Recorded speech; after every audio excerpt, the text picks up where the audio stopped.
Assalamualaikum dan salam sejahtera. Anda bersama saya Sandahya dan ini agenda awal ni. Akta Kesalahan Pilihan Raya 1954 terperinci menjelaskan apa-apa pemberian kepada pengundi adalah perbuatan membeli undi dan ia adalah rasuah pilihan raya.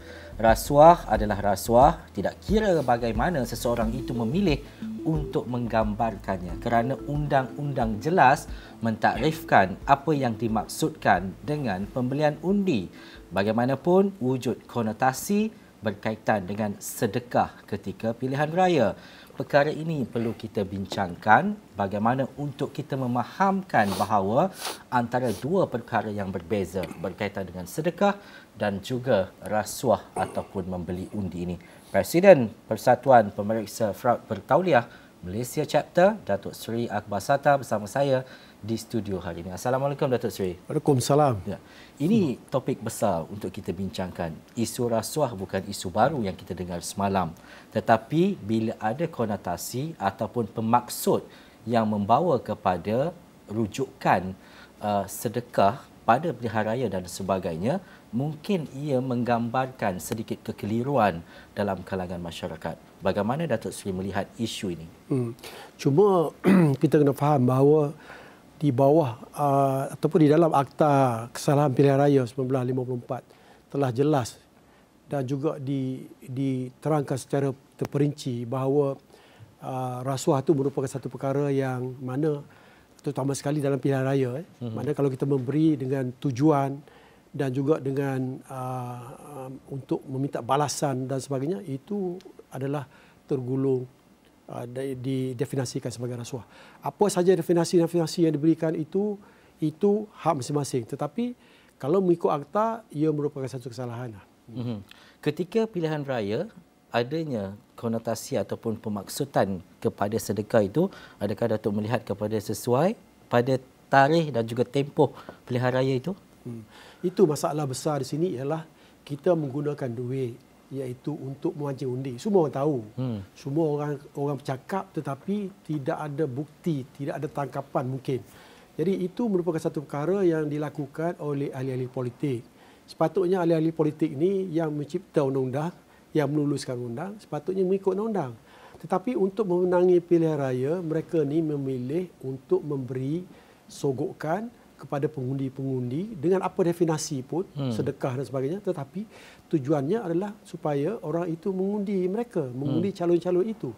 Jadi ini dilakukan secara terbuka, tertutup, ada juga dilakukan secara bersumpah. Jadi perkara sedemikian adalah tak begitu baik dari segi bukan saja undang-undang, bahkan juga dari segi Islam.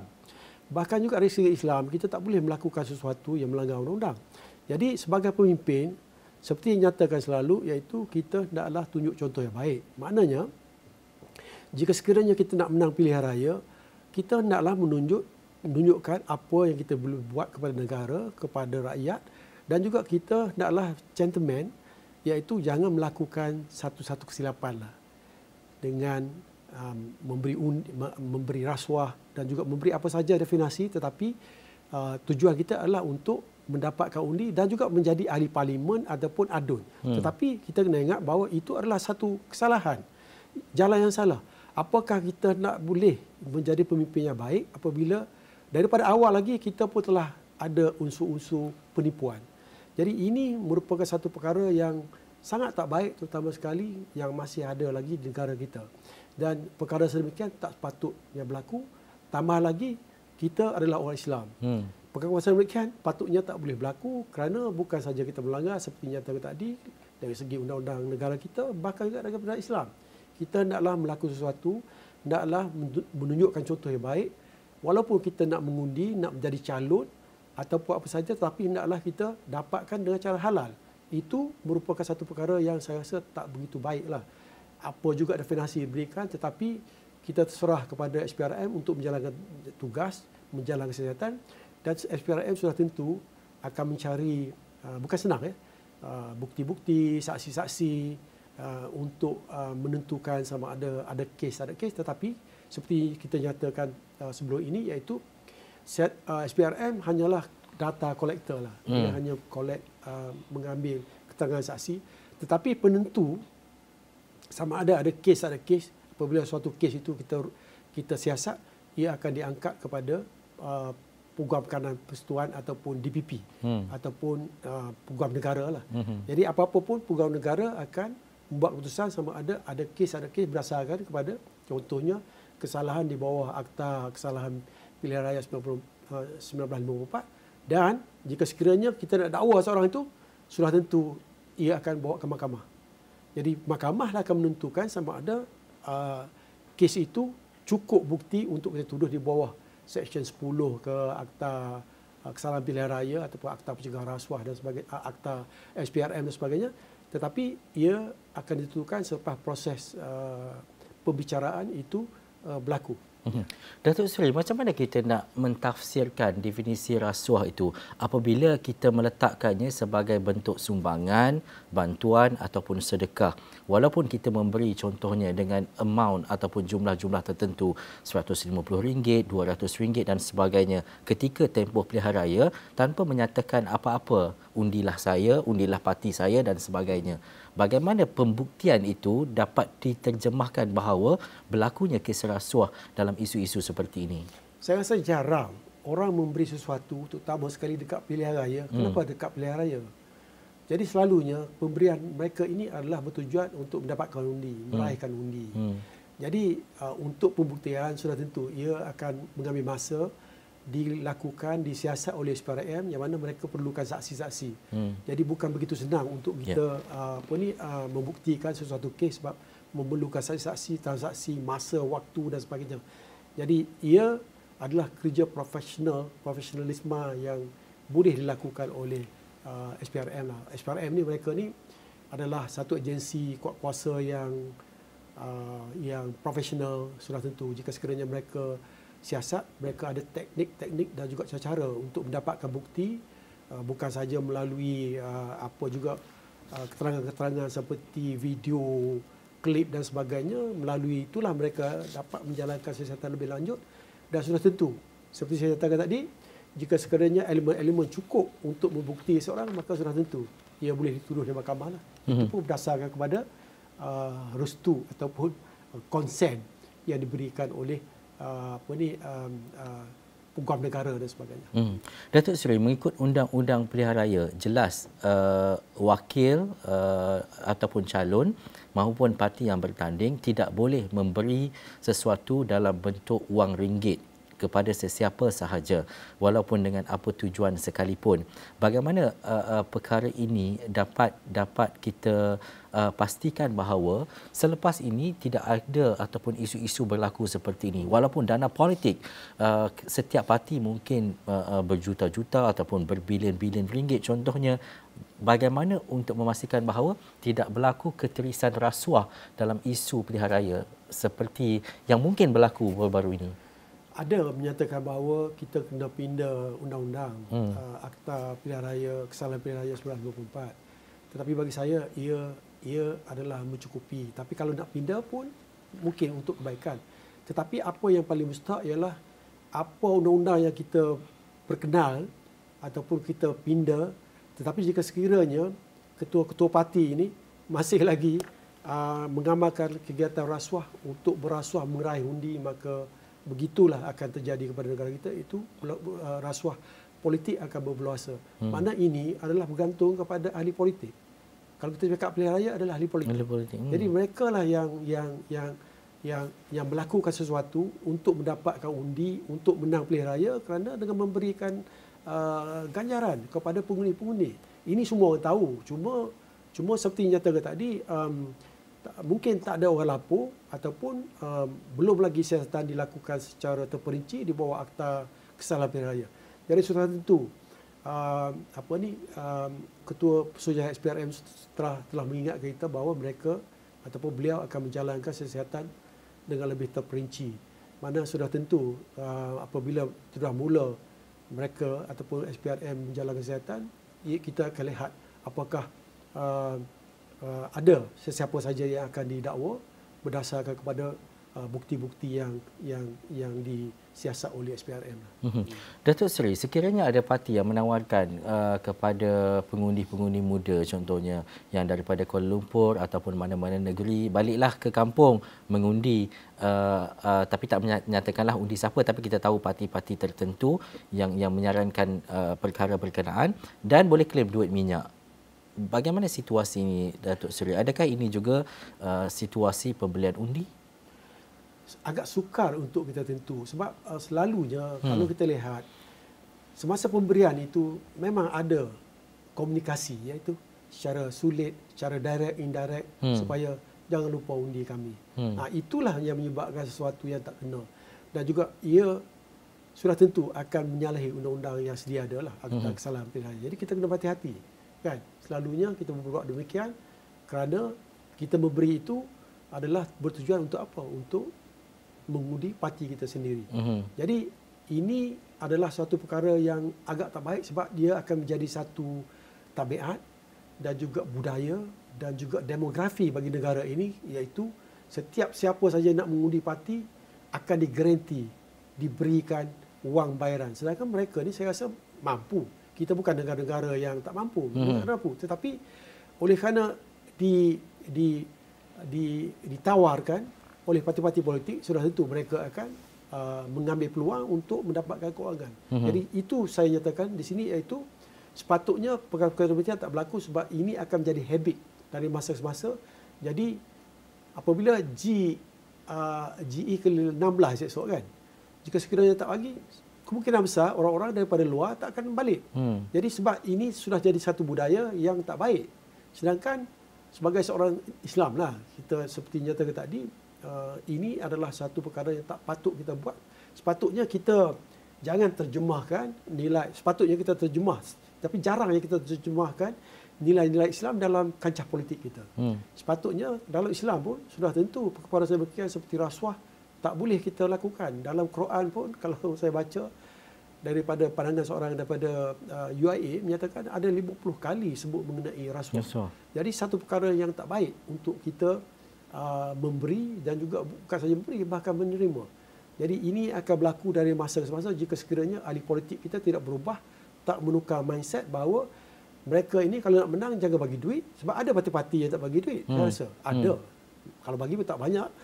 Tapi sekurang-kurangnya orang percaya orang undi dia bukan kerana nak duit, tetapi kerana percaya bahawa parti ini boleh merubahkan, menaikkan taraf negara, menaikkan taraf ekonomi, dapat selesaikan isu-isu kos sara hidup, dapat selesaikan ekonomi, kurangkan rasuah. Dan juga rasuah itu kerana impaknya begitu teruk sekali kepada negara, kerana imej kita terjejas. Dan apakah kita nak jadi ahli politik? Apakah kerana kita nak kaya ataupun kita nak berjuang? Kalau nak berjuang secara gentleman, seperti saya nyatakan tadi juga, ialah kita bertanding.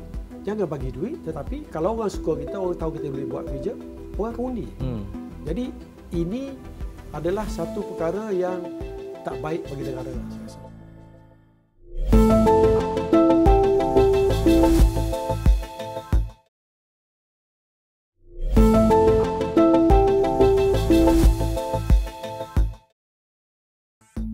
Datuk Seri, daripada apa yang Datuk Seri nyatakan tadi, kita tahu berkaitan dengan hukuman untuk kita meminta maaf kepada keseluruhan rakyat Malaysia sekiranya berlaku rasuah dan sebagainya. Kita bercakap ini bukan sehari dua. Isu rasuah ini sering kali diperkatakan dan ia acap kali juga berlaku, terutamanya apabila kita melihat kepada pilihan raya ataupun ada waktu-waktu tertentu contohnya. Bagaimana untuk membawa kesedaran itu? Siapa yang harus mulakan dulu? Adakah Datuk Seri melihat kepada ahli politik, sesiapa sahaja kena start ataupun kena mulakan dulu? Begini ya, doktrin agama tidak boleh mengubahkan seseorang yang rasuah. Sama ada kita ada integriti itu, sama ada seseorang itu ada atau tak ada. Tetapi kadang-kadang kita ada integriti. Sebagai ahli politik ataupun pegawai kerajaan yang tinggi yang tidak punya integriti, kadang-kadang temptation itu juga boleh menukarkan kita. Saya nyatakan di sini, kalau kita pergi ke Denmark dan juga di Switzerland, boleh dikatakan negara itu merupakan negara yang sangat kurang sekali mengenai agama. Tetapi Denmark dengan New Zealand merupakan dua negara ni yang paling terbaik dari segi CPI, dari segi kurangnya korupsi di dalam dunia. Padahal mereka ni 2/3 daripada rakyatnya tak percaya kepada agama. Maknanya agama saja bukan saja maknanya yang pertama. Ini adalah perkara yang penting. Selain pada agama mungkinlah kita pun boleh, tetapi hendaklah kita pastikan bahawa parenting di rumah tu. Agama pun bagus. Maknanya agama mengajar kita supaya ajar anak-anak menjadi orang baik. Dan juga apabila pergi sekolah jadi orang baik. Tapi masalah kita di Malaysia ini, kita pergi ke sekolah bukan untuk menjadi seorang baik. Ibu bapa kita kebanyakan hantar kita sekolah adalah supaya kita menjadi pandai dan juga mendapat kerja dan juga pangkat yang besar.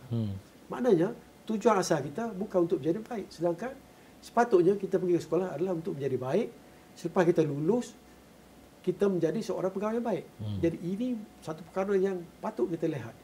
Dan yang kedua, di negara-negara luar ada juga perkara negara barat yang baik, iaitu mereka lebih tumpukan kepada isu-isu integriti di peringkat tadika lagi. Maknanya dia lebih pentingkan isu-isu integriti tetapi bukan beratkan kepada akademik isu-isu ataupun kurikulum akademik yang terlalu berat. Jadi ini adalah satu perkara baik, tetapi di sekolah saja walaupun mereka mempunyai guru-guru yang bagus di tadika yang mempunyai kelulusan yang berkaitan, tetapi apabila balik ke rumah, jika sekiranya ibu bapa tak tunjuk contoh yang baik pun tak guna. Jadi banyak perkara yang melibatkan isu integriti. Begitu juga apabila mereka habis pergi ke sekolah, kawan yang berkawan tu berkawan dengan siapa? Itu pun main peranan. Apakah apabila kita keluar sekolah tu kita menjadi seorang baik, keluar universiti seorang baik? Apabila kita bekerja, tengok pula kawan dengan siapa. Dan satu jabatan itu kadang-kadang contohnya law enforcement agency buat kuasa selalunya ke arah yang tak baik banyak kan. Jadi kemungkinan besar mereka akan berkawan dengan orang tak baik, dia pergi ke situ. Jadi perkara sedemikian adalah satu circle yang begitu kompleks sekali untuk kita mengatasi jika sekiranya benar-benar seseorang itu tidak ada ketahanan diri yang boleh mengelakkan daripada temptation, terutama sekali apabila kita bekerja dengan law enforcement agency ataupun agensi penguatkuasa, kerana kita mempunyai kuasa dan selalunya orang suka mendamping kita, ataupun perkara kerajaan yang posisinya seperti di bahagian kontrak ataupun ahli-ahli politik yang berpangkat menteri sebagainya. Jadi orang nak mendekati kita. Jadi orang-orang yang kontraktor contohnya yang nakal, yang tidak berintegriti, dia akan mencari jalan untuk mempengaruhi kita dan melihat apakah kelemahan kita. Apakah kita kelemahan dari segi keuangan, dia akan bagi duit. Apakah dari segi harta, dia bagi duit. Segi pangkat, dia akan cari pangkat. Ataupun wanita. Jadi itulah merupakan satu perkara yang agak sukar untuk kita mempertahankan diri. Kadang-kadang kita boleh tahan, kerja 2 tahun boleh tahan, 4 tahun boleh, 6 tahun okey. Tapi sampai 10 tahun kita social bond kita pecah. Kerana mungkin ganjaran yang diberi itu 10 kali ganda. Kita terkejut dan mungkin kita mempunyai masalah, kita seorang kaki judi, kita mempunyai hutang yang banyak dan juga orang rumah kita selalu yang pressure kita supaya kita hidup lebih mewah. Jadi itu merupakan perkara yang agak kompleks. Jadi sudah tentu bagi saya rasa bukan saja dari segi sistem, dari segi parenting, cara kita membesarkan anak, bahkan juga school system, dari segi persekolahan, dari segi organisasi pekerjaan dan juga masyarakat. Kalau jika sekiranya kita mempunyai kesemua ini, maka sudah tentu baik. Jadi maknanya walaupun kini kita mempunyai anak-anak, kita seperti yang tadi kita bagi hantar tadika terbaik, tetapi belum tentu sebab peringkat yang ibu bapa, peringkat sekolah, organisasi, jika mereka tak berubah, maka saya rasa agak sukar untuk kita berubah. Mungkin ada yang menyatakan bahawa apakah kita terpaksa mengambil lebih kurang 101 tahun lagi untuk kita menukarkan mindset kita. Mana struktur yang Datuk Seri nyatakan tadi tak boleh pincang. Pasaknya perlu kukuh daripada parenting dan apa sahaja termasuk kepada organisasi sekalipun. Sejak 2 bulan pemerintahan dalam kerajaan perpaduan, pertama kali Perdana Menteri Datuk Seri Anwar Ibrahim berada di Putrajaya, acap kali ataupun sering kali bercakap berkaitan dengan integriti, rasuah dan sebagainya. Pada pendapat Datuk Seri, dalam tempoh mungkin kurang daripada 2 bulan ataupun 3 bulan ini, bagaimana Datuk Seri melihat kepada kerajaan perpaduan hari ini menjurus kepada kekuatan untuk menentang rasuah ini secara habis-habisan? Saya sangat sukalah kepada Perdana Menteri yang ke-10 ni sebab yang pertama, saya tak ada parti. Yang pertama, ia merupakan seorang Perdana Menteri yang pertama sekali. Yang selalu saya sebut, selalunya apabila jumpa media, yang hari pertama nak sebut ialah kita akan menghapuskan rasuah. Tak kira menteri, timbalan menteri saya akan mengambil tindakan. Itu saya suka. Walaupun dia selit juga dengan isu-isu ekonomi dan juga kos sara hidup. Itu adalah satu baik. Dan juga kita tengok dalam tindakan beliau untuk mengurangkan ketirisan dan juga melihat kepada laporan ketua audit negara, itu adalah bagus. Tetapi perkara sedemikian kita masih lagi nak lihat sebab kadang-kadang seperti saya katakan tadi, bukan satu perkara yang mudah. Sebab perkara sedemikian tak boleh dilakukan oleh Perdana Menteri seorang. Nampak gaya hanya Perdana Menteri seorang saja bercakap mengenai rasuah. Apakah menteri-menteri lain sepatutnya mengikuti jejak langkah? Dan orang nak tengok iaitu walk the talk. Kan? Sebab sekarang kesan tak nampak lagi. Lagipun kita pun mestilah fair, baru sebulan, 2 bulan. Tetapi ada nampak cahaya yang cerah untuk ke arah itu. Saya rasa inilah yang menyebabkan orang luar, pelabur luar dan juga embassy sebagainya, mereka ni kagum dengan Perdana Menteri baru ini, dengan gayanya sendiri, dengan keterampilan dia, dengan janji dia dan juga sikap dia anti rasuah, dan juga memastikan bahawa negara ini akan memastikan iaitu rasuah tidak berbeluasa lah. Tapi ini kita kena berhati-hati sebab jika sekiranya kita tak walk the talk, sudah tentu. Saya rasa sebab sekarang pun pelabur belum masuk lagi. Jadi pelabur dan juga orang luar sedang memerhatikan kita, memerhatikan Perdana Menteri dan juga negara sama ada apa yang dia nyata itu, apakah dia lakukan, laksanakan. Jadi ini adalah bagus. Itu sebabnya saya kata bahawa perkara demikian bukan mudah kerana bukan saja tindakan yang diarah itu diambil beliau sendiri, tetapi menteri-menteri hendaklah tunjuk contoh yang baik dan juga pastikan bahawa mereka juga adalah anti rasuah dan juga pegawai kerajaan yang tinggi, KSU dan sebagainya juga akan memastikan bahawa especially dalam kontrak-kontrak itu pastikan beri kepada orang di bawah dan juga bukan memberi kontrak itu secara open tender. Sebab kalau kita banding open tender ni dengan bukan diberi secara direct nego. Open tender okey. Jika kita banding di antara berapa kerugian di antara direct nego dengan open tender. Selalunya dalam open tender ni selalunya dia ambil untung lebih kurang 20%, 15-20%.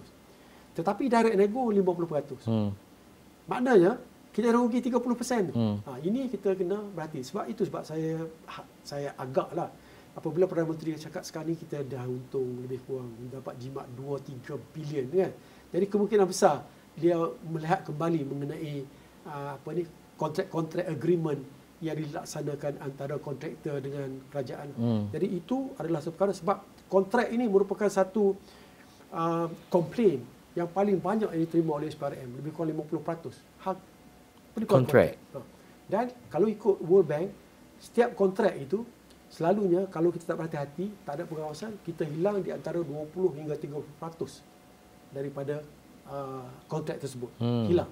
Dan ini disahkan oleh Tan Sri Amri Buang dulu, bekas ketua audit negara. Dia pun menyatakan bahawa 30% kehilangan ketirisan disebabkan oleh kontrak sebab kita beri rundingan terus tu. Beri rundingan terus dan beri kepada kontraktor yang tak wibawa kerana rugi.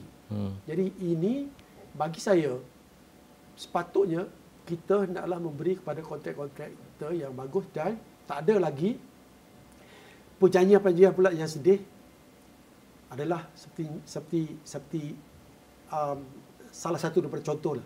Perjanjian-perjanjian pula dibuat bukan berdasarkan kepada progress payment. Maknanya apabila kita bagi kontrak tu, kalau siap satu kapal ke, siap satu bangunan ke, kita akan bagi duit. Tetapi sekarang ni dia bayar mengikut time base. Ikut time bayar. Itu silaplah. Dan yang kedua, pastikan bahawa sebelum kita bayar, selalunya unit-unit yang berkaitan hendaklah pergi cek bukan telefon tanya, pergi cek baru bayar. Itu satu. Dia mereka syarikat walaupun korupsi pun agak teruk juga, tetapi dia ada satu task force yang mana kadang-kadang kalau kita bagi kontrak terlalu banyak, besar, beratus-ratus juta.